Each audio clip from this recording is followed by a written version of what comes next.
দক্ষিণ চব্বিশ পরগনার বিভিন্ন এলাকায় ঘুরে বেড়াচ্ছি আমরা, চেষ্টা করছি জনতা জনার্দনের মনের কথা শুনতে। আর আজকে আমরা হাজির হয়েছি দক্ষিণ চব্বিশ পরগনার সুন্দরবনের একেবারে প্রবেশদ্বার গোসাবাতে। গোসাবা বিধানসভার সাধারণ মানুষ কি বলছেন এই আগামী বিধানসভা নির্বাচন নিয়ে, সেটাই আজকে তাদের মুখ থেকে জানবো। উন্নয়ন কেমন হয়েছে? না, ঠিক আছে, ভালো হয়েছে।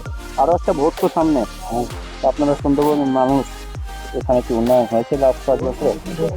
উন্নয়ন হয়েছে, তেমনভাবে তো হয়নি, অল্প স্বল্প হয়েছে উন্নয়ন। হ্যাঁ, উন্নয়ন হচ্ছে। স্বাস্থ্য ব্যবস্থার কি অবস্থা? হাসপাতাল ওই ততই বছর ভালো মন্দ করে হচ্ছে। এখানে যাতায়াতে তো খুব সমস্যা। হ্যাঁ, ভীষণ সমস্যা। কলকাতার সঙ্গে যদি গোসবা কিংবা সূর্যবেড়িয়া ব্রিজ একটা হয়, তাহলে দেখছেন মানে মানুষের সুগম ব্যবস্থা হবে। এমনি এখানে যাওয়া আসার তো অসুবিধা আছে নাকি? এই অসুবিধায় যে যাচ্ছি এত কষ্ট করে, নৌকায় করে যেতে হয়, কাজ করি, রাতে আসতে অসুবিধা হয় না? ওই এরকমই হয়।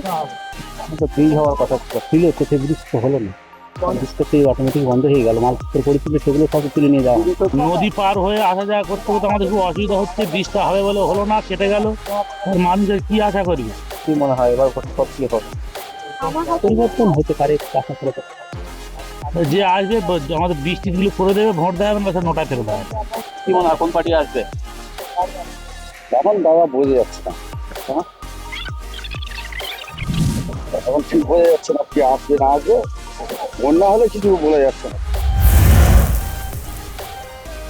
2026-এর বিধানসভা নির্বাচনকে কেন্দ্র করে এলাকার সাধারণ মানুষজন সেভাবে মুখ খুলতে না চাইলেও অনেকেরই দাবি এলাকায় উন্নয়ন যেমন হয়েছে, তেমনি অনেকের দাবি এলাকায় উন্নয়ন হয়নি।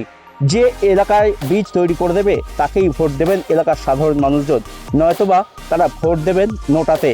জনতা জনার্দন কার্যত এমনটাই রায় দিলেন গোসাবা বিধানসভার ক্ষেত্রে। দক্ষিণ চব্বিশ পরগনার গোসাবা থেকে প্রসেনজিৎ সাহা, নিউজ টাইম।